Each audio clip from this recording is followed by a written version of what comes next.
Kita di dunia mohon maaf Pak, jangan sampai kita meninggalkan sholat. Rasul mengatakan di dalam hadisnya, kalau kita sholat itu awal waktu, maka kita akan mendapatkan ridho Allah. Kalau kita sholat di pertengahan waktu, kita akan mendapatkan rahmat Allah. Kalau kita sholat di akhir waktu, cuman menggugurkan kewajiban saja. Silahkan, kalau kita tidak keburu awal waktu, boleh kita di pertengahan waktu. Kalau kita tidak keburu di pertengahan waktu, boleh kita di akhir waktu. Yang penting kita umat Nabi Muhammad jangan sampai meninggalkan sholat.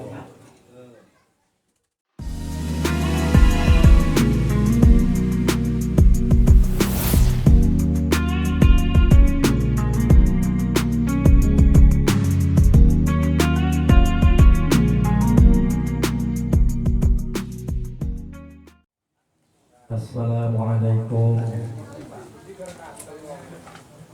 warahmatullahi wabarakatuh.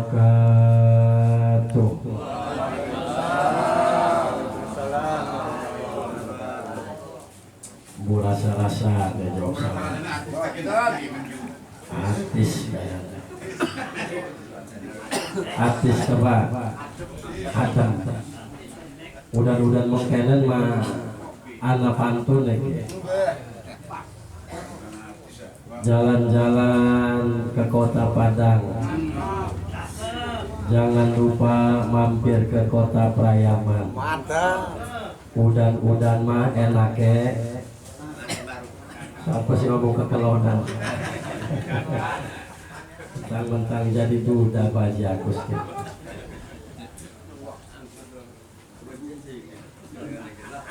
Jawab salam yang kompak, yang lukas, yang tegas. Assalamualaikum warahmatullahi wabarakatuh.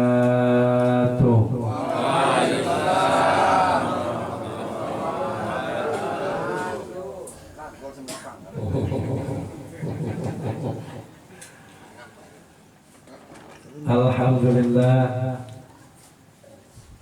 Al-Qail a'udhu billahi minasyaitonir rajim. Wa atimul hajja wal umrata lillah. Amma ba'du. Ashhadu an la ilaha illallah wahdahu la syarikalah wa ashhadu anna Muhammadan abduhu wa rasuluh la nabiyya ba'dah. Allahumma sholli wa sallim ala sayyidina Muhammadin wa ala alihi wa sahbihi ahli sidqi wal wafa. Wajamilna ya badi'as samawati wal ardh ya dzal jalali wal ikram bil fasahati wal balagati wal bara'ati wahlul 'uqdatam min lisani yafqahul qawli biriqati rafatin summa talinu juluduhum wa qulubuhum illa dzikrillah labbaik Allahumma labbaik labbaik Allahumma labbaik. Embu rasa-rasa. Coba yang semangat. Labbaik Allahumma labbaik labbaik la syarika laka labbaik innal hamda wan ni'mata laka wal mulk la syarika lak labbaik Allahumma labbaik labbaik la syarika laka labbaik innal hamda wan ni'mata laka wal mulk la syarika lak. Shadaqallahul azim wa shadaqa rasulillahi karim wa nahnu ala dzalika minasy syahidin wasyakirina walhamdulillahi rabbil alamin. Hadratul mutaramin, para alim ulama, para kiai, para ustadz yang mohon maaf tidak saya sebut namanya satu persatu, tidak mengurangi rasa takdim dan hormat saya. Alhamdulillah hadir Kak Ustadz Ahyani, Abah Abah Haji Agus, dan para haji yang lainnya yang mohon maaf yang tidak saya sebut namanya sekali lagi satu persatu, tidak mengurangi rasa takdim dan hormat saya. Nah, hadir juga Kang Ustadz Masdar Helmi. Kita doakan para alim ulama, para kiai, para ustadz yang ada di Beringin ini, mudah-mudahan diberikan kesehatan oleh Allah, amin. Allah berikan kekuatan, amin. Allah berikan kesabaran, amin. Allah tambah-tambah derajatnya dan Allah tambah-tambah kemuliaannya, amin. Ya Allah ya Rabbal alamin. Dan yang saya hormati, saya muliakan para kesepuhan, tokoh masyarakat, tokoh agama, tokoh adat yang tidak saya sebut namanya satu persatu. Kita doakan mudah-mudahan para kesepuhan diberikan kesehatan oleh Allah, amin. Diberikan umur yang barokah, amin. Kelak nanti diwafatkan dalam keadaan husnul khotimah, amin ya Allah ya Rabbal. Dan yang saya muliakan, saya cintai aparatur pemerintah, Bapak Ketua Lingkungan, Bapak RT. Iki jarang-jarang iki RT dodok di tengah-tengah sila kayak pakai headset. Kita doakan Pak RT kita mudah-mudahan diberikan kesabaran oleh Allah, amin. Dan mudah-mudahan diberikan kekuatan, amin. Rasanya kita wis 10 tahun bolak-balik yang Beringin RT lewat ganti-ganti.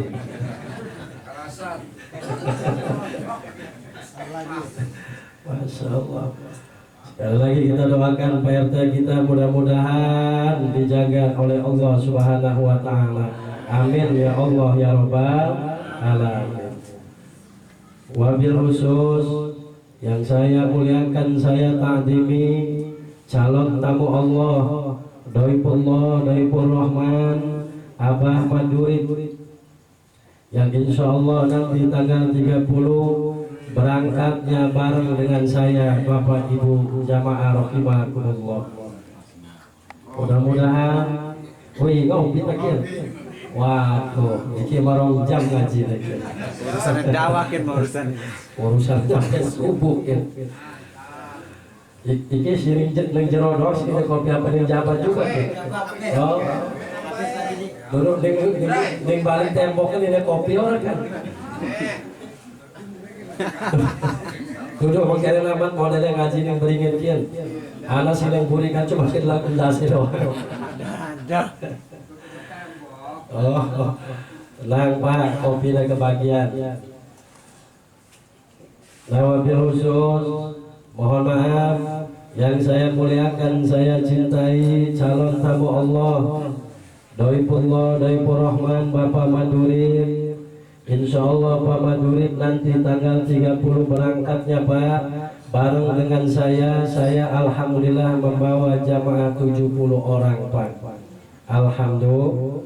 Bulan Agustus kemarin saya bawa 44, paling banyak jamaah bulan kemarin Agustus itu orang Pasar Baru.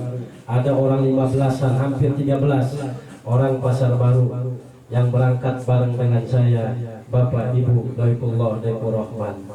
Mudah-mudahan Dengan doa kita bersama di sini, Bapak Madurib mulai dari detik ini sampai nanti berangkat diberikan keselamatan oleh Allah, diberikan kesehatan oleh Allah, Allah berikan kekuatan, dan mudah-mudahan sampai sana diberikan kesabaran oleh Allah, kuat dalam menjalankan ibadah rangkaian ibadah umroh, dan pulang selamat membawa oleh-oleh predikat umroh yang mabrur. Amin ya Allah ya Rabbal alamin. Dan yang saya muliakan, saya cintai bapak-bapak, ibu-ibu yang hadir pada malam ini memenuhi undangan keluarga besar Abah Madurib. Mudah-mudahan kehadiran kita pada malam ini, langkah dan tujuan kita Allah jadikan ibadah. Amin.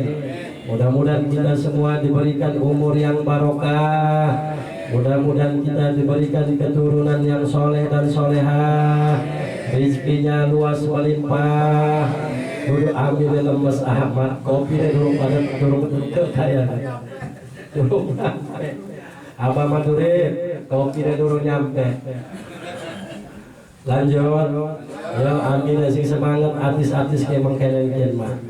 Mudah-mudahan kita semua diberikan umur yang barokah, mudah-mudahan kita diberikan keturunan yang soleh dan solehah, rizkinya luas melimpah, biar cepat berangkat ke Mekah, pulang-pulang makai jubah, jual kebun dengan sawah, bapak-bapak rapi pada nambah. Amin.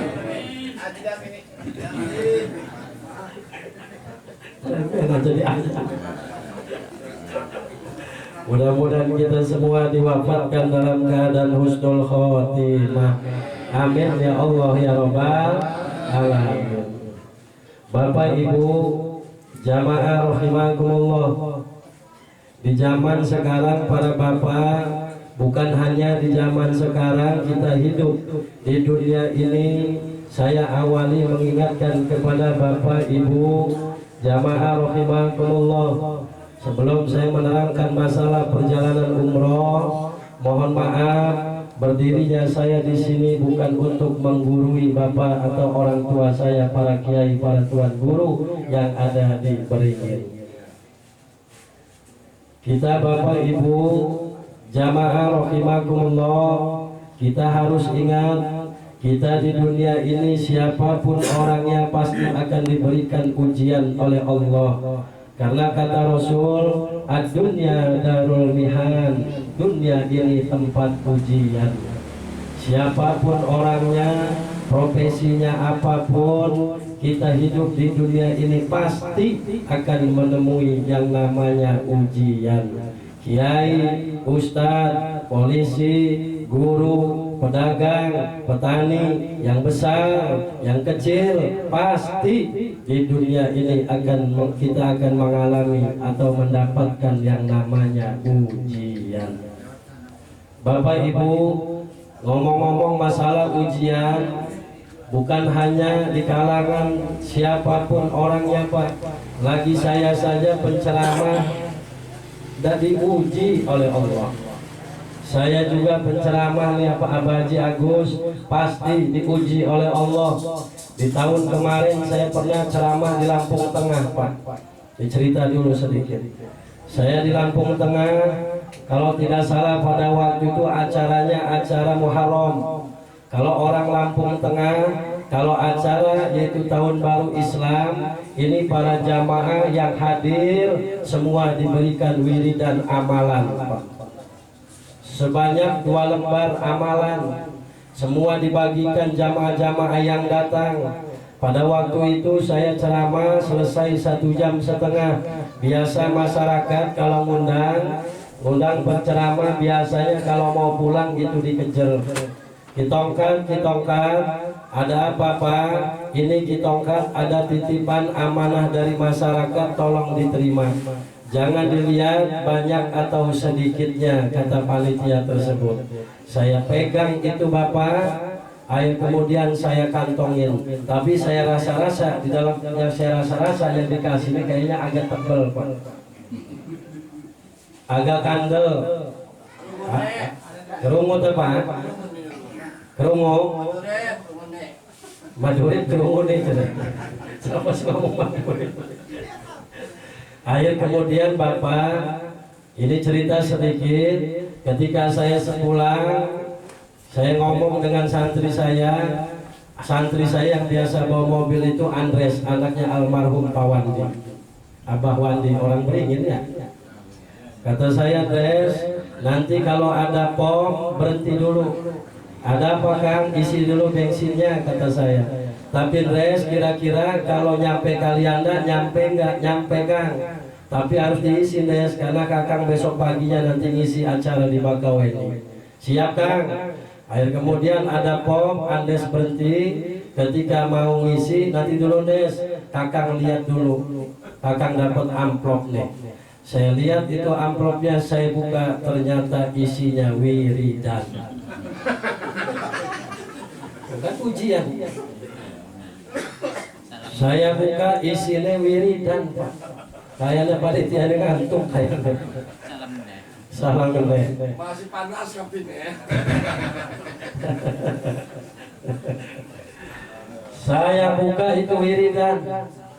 Setelah saya buka wiridan, kata saya, Des, lanjut Des. Kenapa Kang? Udah nggak jadi. Saya di mobil orang enak rasa turu, orang enak ngerokok, orang enak. Di Lampung Tengah lah Pak, jauh. Akhir kemudian pagi-pagi saya dibangunin dengan istri Pak. Apa kata istri saya? Bi, bangun. Abi jam 9, ini udah jam 8an, jam 9 Abi nanti ngisi acara di Bakauheni.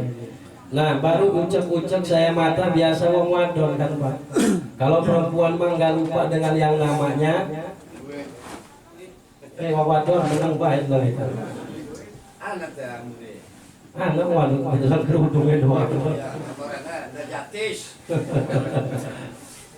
Biasa perempuan Pak RT, wong wadon perkara duit wal bakal orang ingat, pasti ingat. Apa jadi rabi kita? Kata istri saya, B, mana dapat semalam di Lampung Tengah?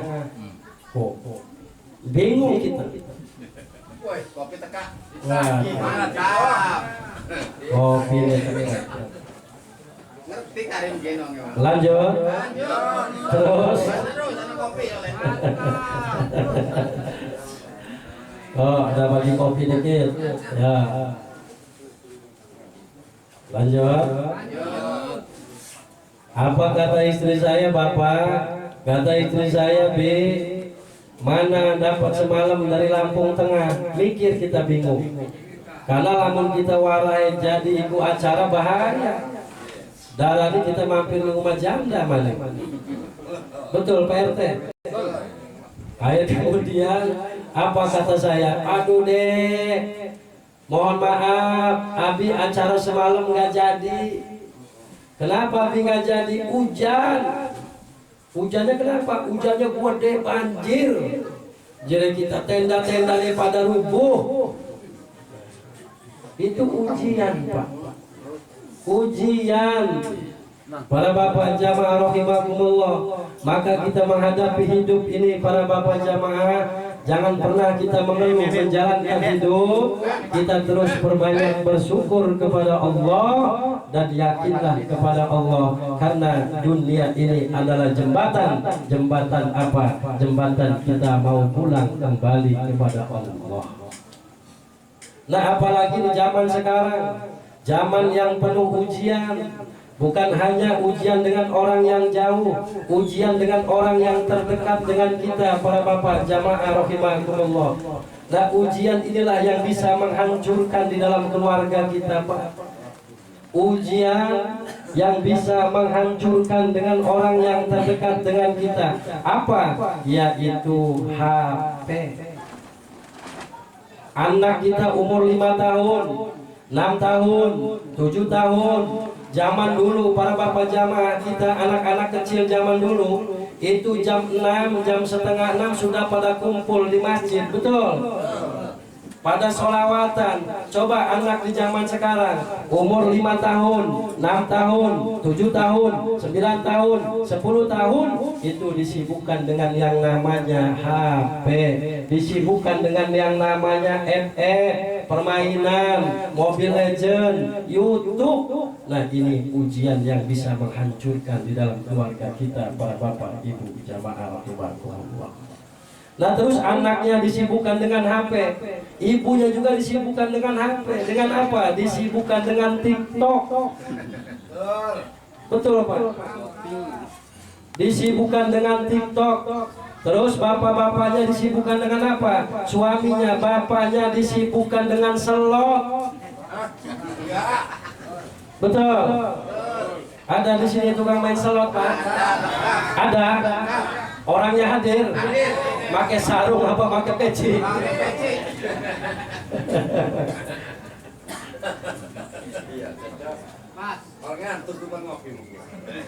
Selot. Para bapak jamaah rahimakumullah, padahal hampir 2 tahun yang lalu, Pak, kasusnya viral di Jawa Timur. Seorang suami dipotong kemaluannya itu gara-gara. Terus lagi polisi, polwan, seorang polwan nyiram badan suaminya polisi sampai mati, disiram dengan bensin, dibakar. Itu gara-gara. Nah, inilah ujian yang bisa menghancurkan kita dengan orang-orang yang terdekat, para bapak jamaah rahimakumullah. Hati-hati para bapak. Bapak ibu jamaah rahimakumullah. Ini sekedar mohon maaf. Jadi kita harus apa Pak? Harus memperhatikan di dalam keluarga kita, Pak. Sekarang ini zaman yang Masya Allah luar biasa, para bapak jamaah rahimakumullah. Perhatikan, kita boleh anak kita main HP, tapi awas, waktunya ngaji disuruh ngaji, waktunya sholat kita suruh sholat. Para bapak jamaah, jangan sampai kita orang tua kalah dengan anak, para bapak jamaah. Tetapi di zaman sekarang banyak orang tua kalah dengan anak. Summa na'udzubillahi min dzalik. Bapak ibu jamaah rahimakumullah, malam ini kita dikumpulkan di rumahnya Abah Maturib. Tiada lain, kita sama-sama mendoakan untuk pemberangkatan beliau, Pak, untuk melaksanakan ibadah umroh. Karena panggilan Allah itu ada 3. Panggilan Allah itu ada 3. Yang pertama panggilan sholat, yang kedua panggilan haji dan umroh, dan yang ketiga panggilan kematian. Nah, mana panggilan sholat? Yang dinamakan panggilan sholat, kita mendengar di masjid, hayya 'alas sholat.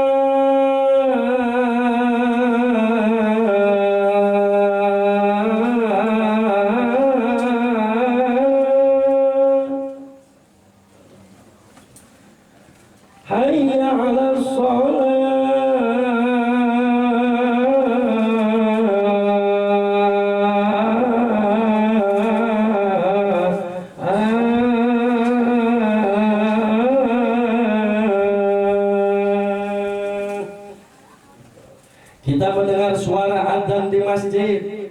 Air kemudian kita sama-sama berangkat ke masjid. Berarti orang yang sama-sama berangkat ke masjid melaksanakan sholat berjamaah itu sudah mengikuti panggilan dari Allah yang dinamakan panggilan sholat. Sholat, para bapak jamaah rahimakumullah, ini awal yang akan nanti dipertanyakan di alam kubur. Sholat ini perkara ibadah bilangan yang akan menjadikan bilangan menjadi besar dengan sababiyah sholat. Kenapa? Orang baca Quran tanpa sholat kosong, zakat tanpa sholat kosong, puasa tanpa sholat kosong. Karena sholat ini, bahkan umroh juga, kalau kita tidak sholat kosong. Apapun ibadah ini yang menjadi bilangan kita besar itu sholat. Rugi kita, Pak. Walaupun kita usaha dapatnya 100 juta sehari, kalau kita meninggalkan sholat, musibah bagi umat Nabi Muhammad. Musibah. Karena apa? Sholat ini adalah perintah yang langsung Allah memerintahkan kepada kekasihnya Muhammad. Beda dengan perintah-perintah ibadah yang lain. Allah memerintahkan zakat melalui malaikat Jibril. Allah memerintahkan baca Quran melalui malaikat Jibril. Allah memerintahkan haji melalui malaikat Jibril. Allah memerintahkan umroh melalui malaikat Jibril. Allah memerintahkan sholat, yaitu langsung kepada kekasihnya. Siapa? Yaitu Nabi Yuna Muhammad. Kita di dunia mohon maaf Pak, jangan sampai kita meninggalkan sholat. Rasul mengatakan di dalam hadisnya, kalau kita sholat itu awal waktu, maka kita akan mendapatkan ridho Allah. Kalau kita sholat di pertengahan waktu, kita akan mendapatkan rahmat Allah. Kalau kita sholat di akhir waktu, cuman menggugurkan kewajiban saja. Silahkan, kalau kita tidak keburu awal waktu, boleh kita di pertengahan waktu. Kalau kita tidak keburu di pertengahan waktu, boleh kita di akhir waktu. Yang penting kita umat Nabi Muhammad jangan sampai meninggalkan sholat. Kita jangan sampai meninggalkan sholat, karena masjid-masjid dunia ini kelak nanti akan bersaksi di hadapan Allah, akan dipanggil oleh Allah. Masjid di Beringin ini Pak RT, masjid apa? Nurul Iman. Masjid-masjid dunia ini Pak akan dipanggil oleh Allah. Masjid Nurul Iman, seluruh masjid di dunia ini akan dikumpulkan, dipanggil oleh Allah. Apa kata Allah? Hei Masjid Nurul Iman, siapa saudaramu?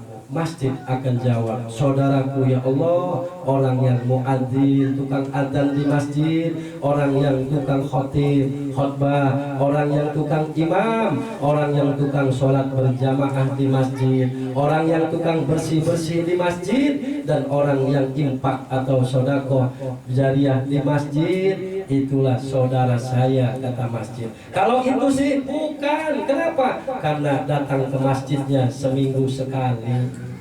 Ada di sini yang datang ke masjidnya seminggu sekali? Ada. Orangnya hadir. Duduk di mana Pak?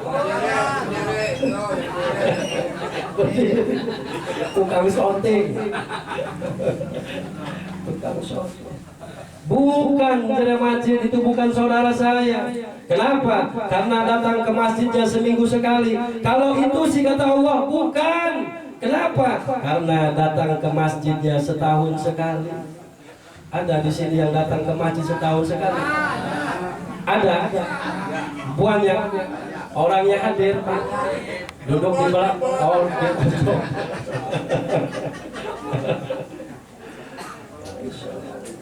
kalau itu sih bukan, kata masjid. Kenapa? Karena datang ke masjidnya seumur sehidup sekali. Ketika cuma mati dimasukin ke dalam masjid, disolatkan. Para bapak jamaah, yakinlah masjid-masjid dunia kelak nanti di yaumul kiamah akan bersaksi di hadapan Allah. Saya yakin orang Beringin semuanya rajin berjamaah di masjid. Amin. Ya Allah ya Rabbal. Apa mani Pak RT? Betul. RT mah tampil. Tukang nabi beduk. Tukang adzan juga Pak. Iki calon dulu ya masjid. Tukang ngumpulin beras. Terus tukang ngumpulin beras itu pada kebagian ada masyarakat ya Pak RT. Aja masyarakat orang kebagian dulu mau kebagian. Aduh, udah nih Pak RT kita jabatan kian. Udah menjadi ketua lingkungan. Iya, ketua lingkungan kalau di desa-desa sekelasnya kadus ya Pak. Kadus. Kalau sini masih ketua lingkungan ya? Iya, kepala lingkungan. Mudah-mudahan lah Pak RT aja jadi RT baik, benar jadi kabling. Amin ya Allah ya Rabbal alamin. Nah jadi para bapak jamaah rahimakumullah, itu yang pertama panggilan sholat. Yang kedua panggilan haji dan umroh. Terus lagi. Lanjut. Terus Pak. Masih wake. Karena wong ceramah mah terus. Pak.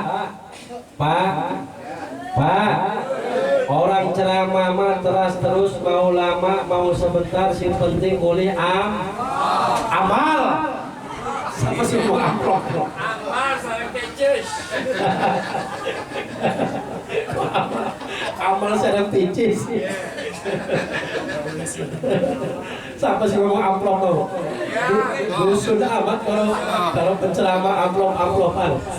Pak, mohon maaf Pak, kita selama bulan Agustus dari tanggal 23 keliling Rabiul Awal sampai sekarang saya masih keliling, bahkan besok malam minggu saya ngisi di Tangerang Pak. Maaf, yang namanya amplop Pak belum sampai jalan, belum sampai rumah saya buang.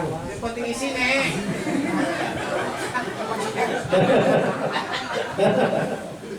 Wih, RT banting. Amplop memang. Coba ya. Amplop pres ini gua.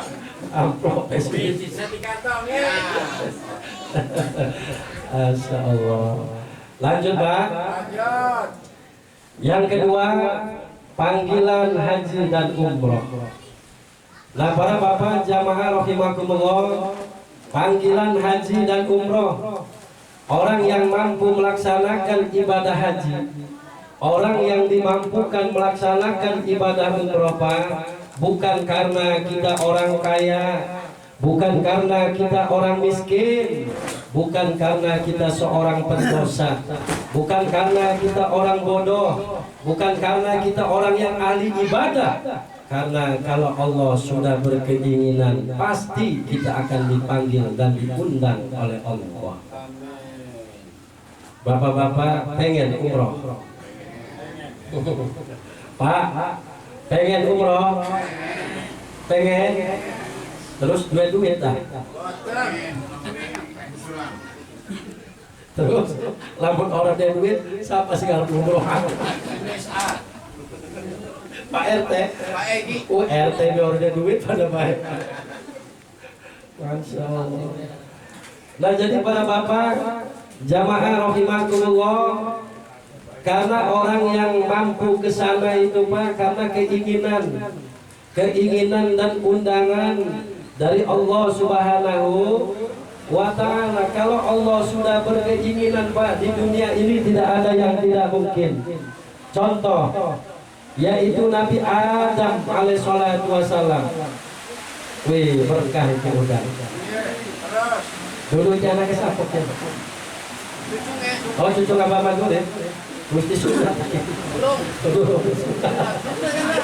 Sunat belum. Udah sunat belum? Belum. Kalau belum sunat nanti ya malam ini. Asal. Udah Pak, lanjut Pak. Bapak-bapak kehujan nggak di sana Pak? Lanjut ya Pak ya. Nah jadi para bapak jamaah rahimakumullah, undangan dan panggilan dari Allah itu karena Allah sudah berkeinginan. Kalau Allah sudah berkeinginan, di dunia ini tidak ada yang tidak mungkin. Contohnya Nabi Adam alaihissalatu wassalam. Nabi Adam tidak punya bapak, tidak punya ibu, tetapi lahir ke dunia. Kenapa? Karena keinginan Allah. Begitu juga Nabi Isa. Nabi Isa tidak punya ayah, tetapi lahir ke dunia. Kenapa? Karena keinginan Allah. Kalau Allah berkeinginan, di dunia ini tidak ada yang bisa menghalang para bapak ibu jamaah rahimakumullah. Alhamdulillah, orang tua kami, saudara kita semua, atau Abah Mandurin, insya Allah sebentar lagi akan melaksanakan panggilan undangan dari Allah untuk melaksanakan ibadah umroh. Nah ibadah umroh ini apa? Apakah ibadah umroh ini jalan-jalan? Bukan. Umroh itu bukan jalan-jalan. Umroh itu adalah ibadah yang diperintahkan oleh Allah sesuai di dalam Al-Quran. Wa atimul hajja wal umrata lillah. Sempurnakanlah haji dan umroh kalian semata-mata karena Allah. Jadi jelas Pak, umroh itu bukan jalan-jalan. Umroh mah para bapak jamaah ibadah. Terus tujuan umroh itu apa? Tujuan umroh itu untuk mengantarkan dosa kita kepada Allah. Karena kata Rasul, al-umrotul kafaratun lidunub, yang dinamakan umroh itu untuk penghapus daripada dosa kita para bapak. Beda dengan haji. Kalau orang haji mah tujuannya apa? Orang haji mah tujuannya untuk menyempurnakan rukun Islam, bukan untuk mencari gelar haji, bukan. Para bapak jamaah, bahkan ibadah umroh ini sama dengan haji. Bedanya kalau orang umroh tidak wukuf dan tidak lempar jumroh. Para bapak jamaah rahimakumullah, jangan sampai kita umat Nabi Muhammad mengatakan umroh itu jalan-jalan. Kalau ada yang mengatakan umroh itu jalan-jalan, kepengen umroh tetapi orang duit. Si ngomong umroh itu jalan-jalan kepengen, tapi orang duit. Padahal para bapak jamaah, tidak semua umat Nabi Muhammad bisa sampai ke sana Pak. Ini orang-orang yang sudah sampai melaksanakan ibadah haji, orang yang melaksanakan ibadah umroh. Para bapak jamaah, haji disebutnya haji besar, kalau umroh ini disebutnya haji kecil. Karena orang yang dimampukan ke sana itu para bapak jamaah. Kenapa? Karena di hatinya selalu rindu dengan Baitullah. Mohon maaf para bapak jamaah, saya setiap tahun bisa 6 kali, 5 kali berangkat sampai ke Mekah. Bahkan tahun ini saya baru pulang hajian apa aja. Mohon maaf, kenapa? Karena saya selalu tertanam di hati itu rindu dengan Baitullah. Ketika ada orang tasyakuran seperti ini, saya menangis Pak. Nangis, ya Allah, kapan saya bisa kayak Pak Maduri? Setiap melihat Ka'bah, saya tunjuk itu Ka'bah. Setiap saya melihat gambar Ka'bah di masjid, lihat di HP, kadang nangis, kadang sedih, kadang saya ngelihat di poster, saya tunjuk itu Ka'bah. Dulu ketika saya pertama kali di tahun 2017 berangkat ibadah umroh, itu gara-garanya setiap saya melihat Ka'bah, saya tunjuk. Ka'bah, ya Rob, kata saya, kapan saya bisa ke sini ya Allah? Kapan saya bisa ke sini ya Allah? Undang dan panggil saya ya Allah. Pada waktu itu Pak, saya setiap waktu tidak pernah berhenti mengamalkan doa talbiyah yang berbunyi labbaik Allahumma labbaik, labbaik la syarika laka labbaik, innal hamda wan ni'mata laka wal mulk la syarika lak. Intinya para bapak jamaah, di dunia ini tidak ada yang tidak mungkin kalau Allah sudah berkehendak. Mudah-mudahan dengan sababiah dorongan doa Bapak, Ibu yang hadir pada malam ini, kita pun sama nanti akan merasakan apa yang nanti akan dirasakan oleh Pak Abah Maduri. Amin ya Allah ya Rabbal Alamin. Mudah-mudahan kita pun sampai nanti bisa ke Baitullah, baik melaksanakan ibadah haji ataupun melaksanakan ibadah umroh. Dan mudah-mudahan Abah Maduri nanti tanggal 30 berangkat bareng saya Pak. Nanti berangkatnya hari Kamis, perjalanan yaitu semuanya 9 hari, 3 hari di kota Madinah, 4 hari di Mekah. Mudah-mudahan selamat di perjalanan, selamat di sana nanti di Tanah Haram. Abah Maduri selalu diberikan kesehatan oleh Allah, Allah berikan kekuatan, Allah berikan kesabaran. Dan ingat Abah Maduri, mohon maaf Abah Maduri, bagi orang tua atau saudara-saudara yang diundang pada malam ini, nanti di depan Ka'bah Abah Maduri, wajahnya bayangkan siapa-siapa yang hadir pada malam ini. Sebut, panggil, undang, dan doakan mudah-mudahan Bapak Ibu yang hadir pada malam ini bisa sampai ke Baitullah. Amin ya Allah ya Rabbal Alamin. Karena yang waktu ini hujan, para bapak jamaah pengen saya panjang lebar pada malam ini, karena waktulah yang membatasi kita, cuaca lah yang membatasi kita. Insya Allah turunnya hujan pada malam ini untuk keberkahan untuk Abah Maduri. Mudah-mudahan keluarga yang ditinggalkan 9 hari, mudah-mudahan diberikan kesabaran oleh Allah, diberikan kesehatan, dan mudah-mudahan diberikan ketabahan oleh Allah Subhanahu wa Ta'ala. Jadi bagi Abah Maduri, insya Allah nanti berangkat mulai dari sekarang Abah Maduri laksanakan sholat taubat selesai sholat tobat tadi manasik tuh, sholat tobat, terus kemudian perbanyak zikir, baca sholawat, istighfar, dan minta maaf kepada istri, tetangga, sanak saudara, atau tetangga yang di sini. Kemungkinan Abah Madulid undang kita pada malam ini, mungkin Abah Madulid mau datang ke rumahnya masing-masing, mungkin bisa ya Pak. Dan dengan sama biar inilah kita diundang ini. Kemungkinan selain mendoakan beliau, Abah Madulid punya tujuan yang lain, mungkin ingin meminta maaf kepada Bapak Ibu yang hadir pada malam ini, karena perjalanan umroh ini adalah sangat jauh. Kalau orang dulu, orang yang sampai ke sana perjuangannya hidup dan mati. Sekali lagi, mudah-mudahan bapak-bapak, ibu-ibu yang hadir pada malam ini ditakdirkan oleh Allah untuk sampai ke Baitullah. Kita jangan sampai sayang dengan harta kita Pak. Jangan sampai kita meninggalkan harta di dunia, malah jadi rebutan anak cucu kita. Punya uang langsung daftarkan haji ta, umroh ta. Yang penting kita bisa ke tanah haram. Siapa tahu ibadah umroh inilah yang bakal menyelamatkan kita di hadapan Allah Subhanahu wa taala. Saya Al-Fakir mohon maaf. Assalamualaikum warahmatullahi wabarakatuh.